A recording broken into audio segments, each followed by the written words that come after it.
ব্যাপক উৎসাহ ও উদ্দীপনার মধ্য দিয়ে দীর্ঘ ১৪ বছর পর চুকনগর বাজার বণিক সমিতির বার্ষিক নির্বাচন ২৩ নভেম্বর অনুষ্ঠিত হয়েছে। এবার ভোটার সংখ্যা ১৪৬০ জন, এর মধ্যে ভোট পেয়েছে ১৪২৭। নষ্ট ভোট সংখ্যায় ৩৭টি। সভাপতি পদে নির্বাচিত হয়েছে আলহাজ শাহিদুল ইসলাম, সাধারণ সম্পাদক পদে প্রভাষক সর্দার বিল্লাল হোসেন।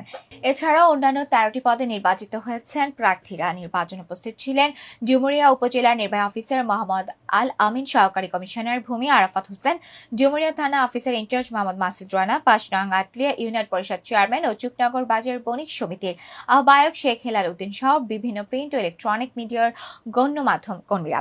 নির্বাচনে প্রিজাইডিং অফিসার ও ডুমুরিয়া উপজেলার যুব উন্নয়ন কর্মকর্তা এস এম কামরুজ্জামান ভোর রাতে ৩:৩০টার সময় বেসরকারিভাবে এই নির্বাচনের ফলাফল ঘোষণা করেছেন। মোহাম্মদ শহীদুল ইসলাম মোড়ল, তিনি পেয়েছেন ৬৪০, প্রথম হয়েছেন।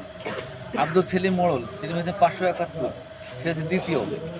মোহাম্মদ রবিউল ইসলাম পেয়েছে ৭৭৫। আর মোহাম্মদ মাহবুব রহমান হয়েছে ৫৪২। সাধারণ সম্পাদক পদে মোহাম্মদ বিল্লাল হোসেন, উনি পেয়েছেন ৬০৮। সহ সাধারণ সম্পাদক পদে দেবব্রত রায়, উনি পেয়েছেন ৭৫৭। মোহাম্মদ অলিয়া রহমান গাজী, উনি পেয়েছেন ৫৮২। মেহেদি হাসান বাবলু, উনি পেয়েছেন ৭১৯। বাহারুল ইসলাম, উনি পেয়েছেন ৬৫০।